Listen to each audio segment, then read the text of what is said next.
Deputy Mick Barry. Yeah, that would Deputy be Mick Barry, please. Taoiseach, yourself and your Taoiseach embarrassed yourselves yesterday on the issue of the cost of living. Incredibly, the Taoiseach cited a 3% increase in the minimum wage as an example of the government protecting workers from the ravages of inflation. How can the Taoiseach make such a comment when he knows that the lower paid workers are the ones hit hardest by inflation, and when he knows that inflation is increasing at nearly twice the rate that the minimum wage increased? Now, at a time when Germany is increasing its minimum wage to €12 an hour, your government have effectively cut the wages of the lowest paid workers in this country. Shame on you, Taoiseach. Now, you voiced opposition to wage increases in line with inflation in the Dáil yesterday. You tried to deny it, but you did. And instead, you said workers would need to be compensated by an increase in the social wage. Do you expect working people to have any confidence in your words when you decided to compensate them for about 15% of their increased energy bills, while leaving them to dig deep for the remaining 85%? Your words might be taken a bit more seriously if you were to introduce free childcare for all, if you were to legislate to cut rents, if you were to bring in free public transport, or if you were to abolish fees for third level. Anything less than measures such as these and your comments about the Vincentian model will be seen merely as waffle and guff. Taoiseach, workers at Glen Dimplex in Northern Ireland have won a 13.5% pay increase. Unite the Union has won 25 pay increases at or above the rate of inflation in Northern Ireland and in Britain. How did they do this? How did they successfully defend workers' living standards? Not by politely asking employers to maybe grant pay increases, as the Taoiseach did yesterday. They did it by organising, by balloting for industrial action, and by taking industrial action where necessary. That's the example that needs to be followed here now. The bosses can well afford it. Let's talk about profit inflation.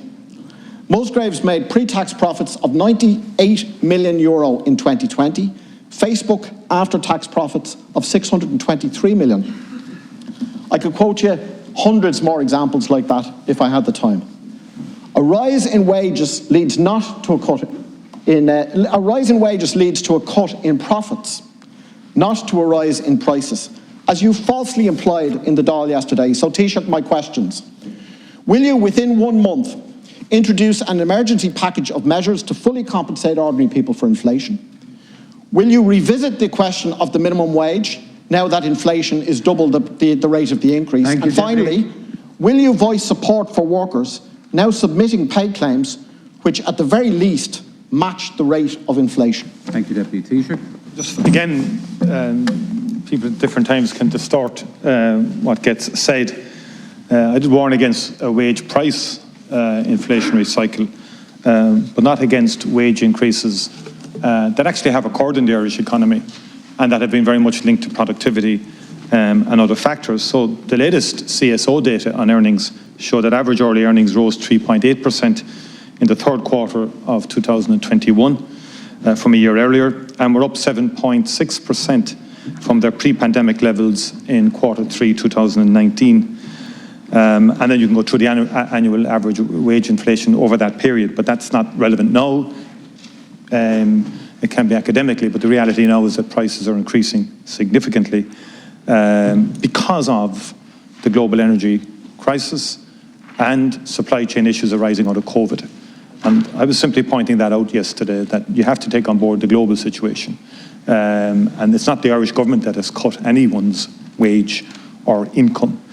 And what I was saying yesterday is, and again, the central bank, the governor's central bank, is very clear that the wage increases so far are linked to increases in productivity, which is a good thing for the economy. Because if you have wage increases greater than the increases in productivity, that can lead to businesses having to increase prices and so on, and that's in no one's interest. So we have to be, that's what I said yesterday, that we have to work intelligently through this. And that's why the government in the budget worked on tax relief, and why the government worked on specific targeted social welfare measures that would help low-income families in particular.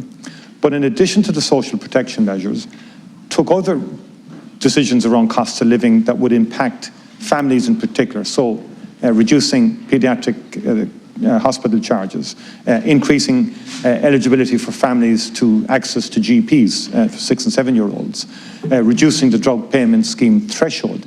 These are very targeted measures that make a real difference to families in certain circumstances.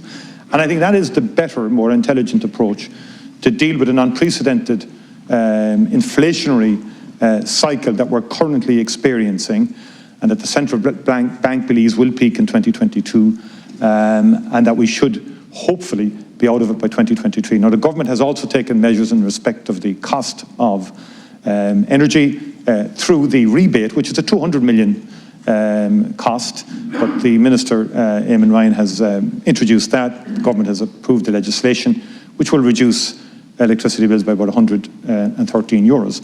Now, we acknowledge that those are they just contribute to easing the burden of inflation on many, many families. And we will continue to work across different areas to see can we reduce that impact. But also we would like to engage with social partners and with others in terms of really adopting an intelligent way to deal with this inflationary cycle that retains the best of what the economy has going for it right now. And the economy is producing jobs, which ultimately is the best protection against low incomes and so on. So Taoiseach, you quote to me a 3.8% year-on-year wage increase for workers. What's the rate of inflation? It's more than 3.8%. It's 5.5%, and it's rising.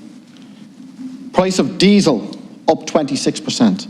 The price of electricity up 21%.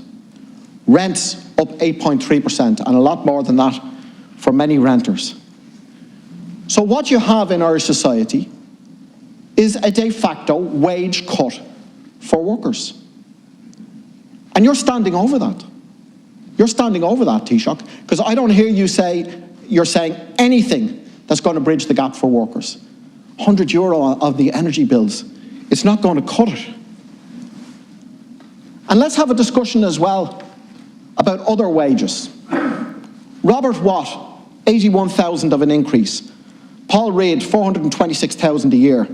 Peter Jackson of Paddy Power, 8.7 million last year.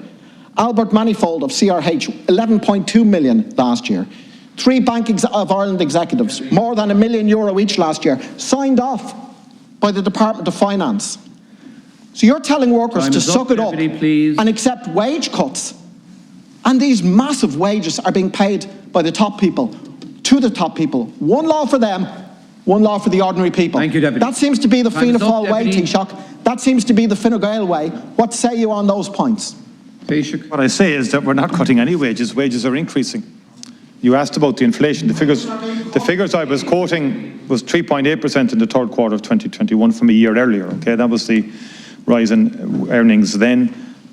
7.6% increase, or they're up 7.6% wages are from their pre-pandemic levels in Q3. Now, the average inflation for that period was about 2.4%, and actually is minus 0.3 throughout 2020. However, you're correct. We all accept that right now, CPI were about 5.5% last December, in December.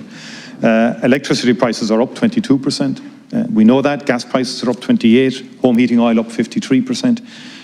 Petrol and diesel up 34%. Food prices have not risen to that extent, except for bread and cereals, which is problematic. And the problem will, those energy prices will feed in terms of higher costs of production, distribution, which ultimately creates pressure in terms of inflation. And what I've said to you is this, that there needs to be, and we've already taken measures in the budget to try and protect those who need the protection the greatest and to target that. And we're going to continue to look at ways of trying to reduce the burden, particularly of the energy side of it, on the people.